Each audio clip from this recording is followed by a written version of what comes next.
Bonjour à tous, 7e et dernière vidéo de la série. Alors aujourd'hui on va faire une fissure. On va fissurer un objet. Il y a grosso modo deux moyens de fissurer les objets, ou du moins deux buts que l'on peut obtenir. Le premier, c'est ce que l'on va utiliser, donc c'est juste fissurer un objet, donc ça va le découper en morceaux.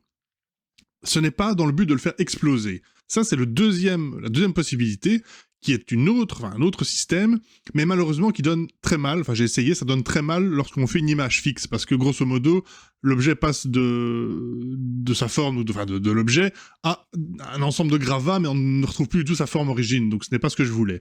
Donc pour fissurer, on va simplement utiliser un plugin, bah oui, et donc je vous montre tout de suite comment ça se passe. Donc, comme d'habitude, on isole avec slash notre lettre, et on va remesh le modèle. Donc en Sharp, on augmente un peu la qualité, et on va appliquer.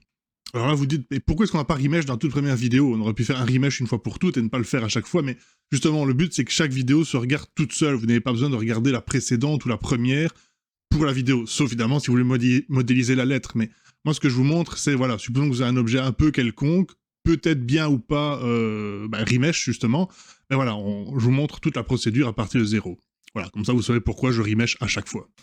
Donc, on va maintenant installer la donne qui nous manque, donc Edit Préférences, et on va faire une recherche sur Cell Fracture.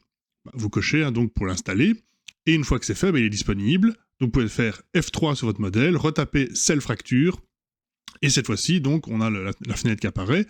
On va augmenter le source limite, c'est pour la qualité du rendu, ainsi que le noise, on va le mettre à 1. Et on va aussi augmenter la récursion pour avoir des sous-fragments, en fait, des sous-fissures. Le matériau, je ne touche pas, mais c'est si vous voulez un matériau différent pour l'intérieur des fissures. Ensuite, on valide, et donc Blender va commencer à calculer justement plein de fragments et faire l'intersection avec notre modèle, ce qui donne ce résultat. Alors attention, parce que vous savez que ça va faire un paquet d'objets, de petits objets. Donc ce que je fais, c'est que je vais tout sélectionner avec Shift, clic gauche, donc, et je vais tout déplacer, c'est optionnel, dans une collection, c'est pour mieux m'y retrouver par la suite. Comme ça, voilà, c'est pas rangé, mais au moins c'est à part. Ça permet aussi d'enlever donc l'objet de base qui était présent. Et ensuite, ce qu'on va faire, c'est que l'on va sélectionner un objet, sélection progressive en aléatoire, donc random, et on va donc, à partir de cet objet, scale avec S, avec la roulette pour augmenter le cercle, varier un petit peu les différents fragments et la taille des différents objets, en fait. Ensuite, je vais tout sélectionner, et faire CTRL-J pour faire un seul objet maintenant, donc je valide tout ça, donc j'ai un seul objet. Niveau matériaux, on va faire une texture comme avant, donc on va faire un matériau, on ne change rien, on va dans Shading, on isole le R, et vous avez donc votre Principal BSDF, CTRL majuscule T avec Node Wrangler, et vous allez chercher votre ensemble de textures tout près, et Blender fera le reste. Ensuite, il va falloir appliquer, donc sélectionner tout, faites U, Smart UV Projection, OK, et donc comme ça, Blender se débrouille pour que la texture soit plus ou moins bien mise partout. J'ai changé ici la résolution parce que je trouvais que ça donnait un petit peu bizarre, mais c'est au choix évidemment, et ça dépend de la texture que vous mettez. Et voilà, dernier petit rendu final donc, et on obtient ceci.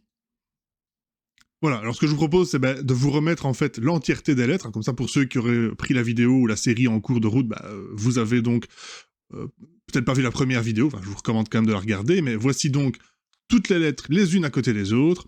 Donc le rendu est littéralement fait à partir de la scène de la toute première vidéo. J'ai juste rajouté une lampe, je crois qu'elle est mauve, rose, un petit peu comme ça, c'est tout. Voilà, c'est l'HDRI qui fait tout le travail en fait, donc voilà. Donc voilà le rendu donc.